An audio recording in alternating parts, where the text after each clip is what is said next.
Background of the rise of the Maratha power. The rise of the Maratha Empire can be seen as a process of ascendance of an empire that started with the coronation of Shivaji in 1674 as Chhatrapati.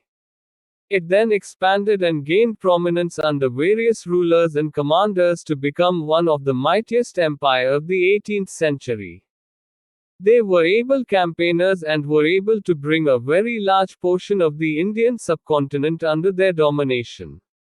The Marathas were a group of warriors from the area of Deccan who spoke Marathi language. They rose to prominence by establishing Swaraj, which was based on the principle of self-rule by the Hindus. Shivaji Maharaj was the proponent of the idea of Swaraj who revolted against the Adil Shahi dynasty. He made Raigad his capital. His father, Shaji, was also a warrior who had conquered Thanjavur. Thanjavur was inherited by Shivaji's half-brother Ekoji. The area of Thanjavur under Ekoji was known as Thanjavur Maratha Kingdom. The Marathas were known for their ability to give a tough fight to the powerful enemies with the help of their guerrilla warfare techniques, which was fit for the irregular terrain of the Deccan. After the death of Aurangzeb, the Mughal court thought it was good tactic to release Shahu so that an internal battle of succession could lead to the weakening of the Maratha Empire. After his release, he immediately challenged his minor cousin and regent aunt. His aunt Tarabai was managing the Maratha Empire as a regent to her son Shivaji II after the death of her husband. Balaji Vishwanath was very helpful in providing his support to Shahu and they won against Tarabai and Shivaji II, and that is how he was appointed as a Peshwa or Prime Minister by Shahu himself. The post of Peshwa became a very important position in the Maratha court, and with time, the post became hereditary. The might of the Maratha Empire was carried on by the powerful Peshwas.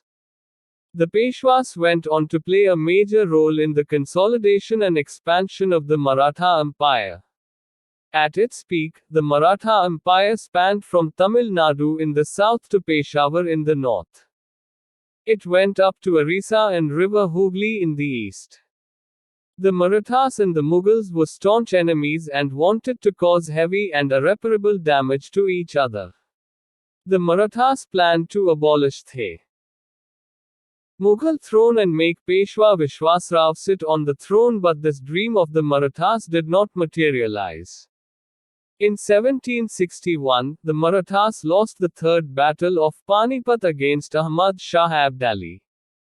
It was then Peshwa Madhav Rao I who played a big role in rejuvenation of the Maratha Empire after a disastrous defeat in the Third Battle of Panipat. Madhav Rao gave power to the strongmen in the Maratha Empire and created a confederacy. The leaders were Gaikwads of Baroda, the Holkars of Indore and Malwa, Bhonsles of Nagpur, Mahas of Vidarbha, the Pwas of Dhar and Dewan, and Newalkars of Jhansi.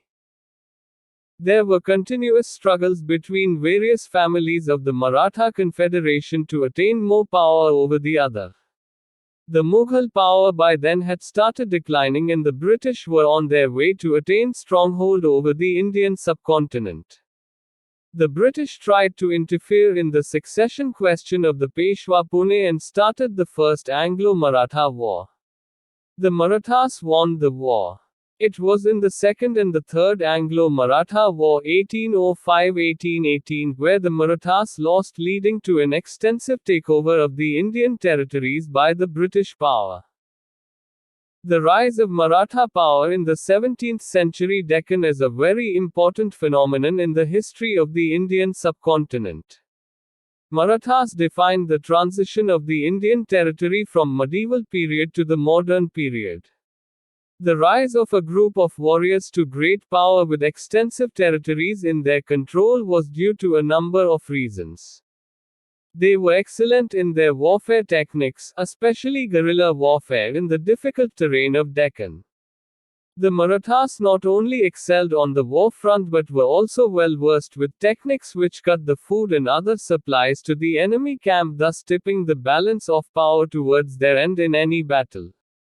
The Marathas were also diplomatic, tactical, and had a good network to support them during campaigns. The Marathas reached their pinnacle in the wake of the Mughal decline but could not enjoy their victory for long as a result of the vigorous attempts of the British to win major portions of India under their control. There were various reasons for the decline of the Maratha Empire that have been mentioned in later units of this book.